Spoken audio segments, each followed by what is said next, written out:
بسم اللہ الرحمن الرحیم۔ السلام علیکم۔ آج کا ایک خوبصورت واقعہ ہجر اسود کا ایک عجیب واقعہ ہے۔ تاریخ میں کم از کم 6 واقعات ملتے ہیں جب ہجر اسود کو چوری کیا گیا یا اس کو توڑنے کی کوشش کی گئی۔ ہو سکتا ہے اس کے حوادث کی تعداد اس سے بھی زیادہ ہو۔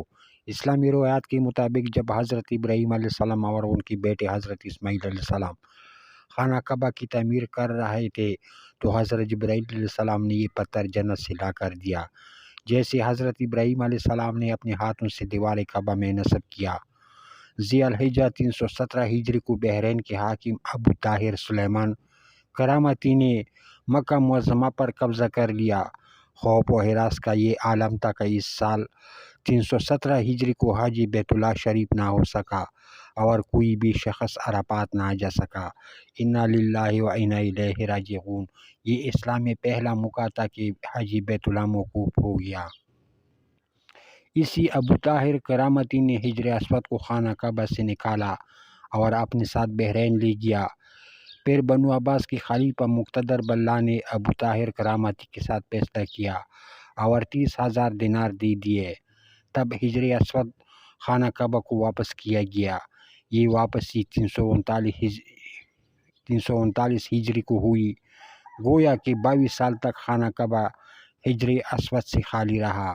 جب فیصلہ ہوا کہ ہجر اسود کو واپس کیا جائے گا تو اس سلسلے میں خلیفہ وقت نے ایک بڑے عالم محدث شیخ عبداللہ بن حکیم المحدث کو ہجر اسود کی وصولی کے لیے ایک وفد کے ساتھ بحرین بھجوایا۔ یہ واقعہ علامہ سیوطی کی روایت سے اس طرح نقل کیا گیا ہے کہ جب شیخ عبداللہ بحرین پہنچ گئے تو بحرین کے حاکم نے ایک تقریب کا اہتمام کیا جس میں ہجر اسود کو ان کے حوالہ کیا گیا تو ان کے لیے ایک پتھر خوشبودار خوبصورت غلاف میں سے نکالا گیا کہ یہ ہجر اسود ہے، اسے لے جائیے۔ محدث عبداللہ نے فرمایا کہ نہیں، بلکہ ہجر اسود میں 2 نشانیاں ہیں۔ اگر یہ پتھر اس معیار پر پورا اترا تو یہ ہجر اسود ہوگا اور ہم لے جائیں گے۔ پہلی نشانی یہ کہ پانی میں ڈوبتا نہیں ہے، دوسری یہ کہ آگ سے گرم بھی نہیں ہوتا۔ اب اس پتھر کو جب پانی میں ڈالا گیا تو وہ ڈوب گیا، پھر آگ میں اس سے ڈالا تو سخت گرم ہو گیا۔ فرمایا ہم اصل ہجر اسود کو لیں گے۔ پھر اصل ہجر اسود لایا گیا اور آگ میں ڈالا گیا تو ٹھنڈا نکلا، پھر پانی میں ڈالا گیا، وہ پھول کی طرح پانی کے اوپر تیرنے لگا۔ تو محدث عبداللہ نے فرمایا یہی ہمارا ہجر اسود ہے اور یہی خانہ کعبہ کی زینت ہے اور یہی جنت والا پتھر ہے۔ اس وقت ابو طاہر کرامتی نے تعجب کیا اور کہا یہ باتیں آپ کو کہاں سے ملی ہے؟ تو محدث عبداللہ نے فرمایا یہ باتیں ہمیں جناب رسول اللہ صلی اللہ علیہ وآلہ وسلم سے ملی ہے کہ ہجر اسود پانی میں ڈوبے گا نہیں اور آگ سے گرم نہیں ہوگا۔ ابو طاہر نے کہا کہ یہ دین روایات سے بڑا مضبوط ہے۔ جب ہجر اسود مسلمانوں کو مل گیا تو اسے ایک کمزور اونٹنی کے اوپر لادا گیا جس نے تیز رفتاری کے ساتھ اسے خانہ کعبہ پہنچایا۔ اس اونٹنی میں زبردست قوت آ گئی، اس لیے کہ ہجر اسود اپنے مرکز بیت اللہ کی طرف جا رہا تھا، لیکن جب اسے خانہ کعبہ سے نکالا گیا تھا اور بحرین لے جا رہے تھے تو جس اونٹ پر لادا جاتا وہ مر جاتا، حتیٰ کہ بحرین پہنچنے تک 40 اونٹ اس کے نیچے مر گئے۔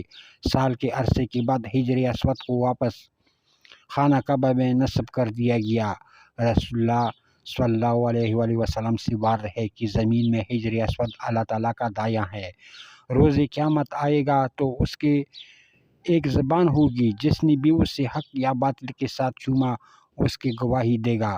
یہ پانی میں نہیں ڈوبتا اور نہ ہی آگ سے گرم ہوتا ہے، اور ہجر اسود وہ ہے جو کعبہ کے جنوب مشرقی کنارے میں ہے اور یہی سے طواف کی ابتدا ہوتی ہے۔ یہ اصل میں جنت کی یاقوت میں سے ہے۔ اس کا رنگ مقام ابراہیم کی طرح سفید شفاف تھا اور یہ آنسو بہانے اور دعا قبول ہونے کی جگہ ہے۔ اسے چھونا اور اس کا بوسہ لینا مسنون ہے، اور زمین میں یہ اللہ تعالیٰ کا دایاں ہاتھ ہے، یعنی اللہ تعالیٰ ساتھ توبہ کا عہد کرتے ہوئے مصافحہ کا مقام ہے۔ جس نے بھی اسے چھویا یہ روز قیامت اس کی گواہی دے گا، اور جو اس کے برابر ہوتا ہے وہ رحمان کے ہاتھ سے معاہدہ کر رہا ہے، اور اسی چونی سے گناہ معاف ہوتے ہیں۔ یہ انبیاء، صالحین، حجاج، عمرہ اور زیارت کرنے والوں کی لبوں کی ملنے کی جگہ ہے۔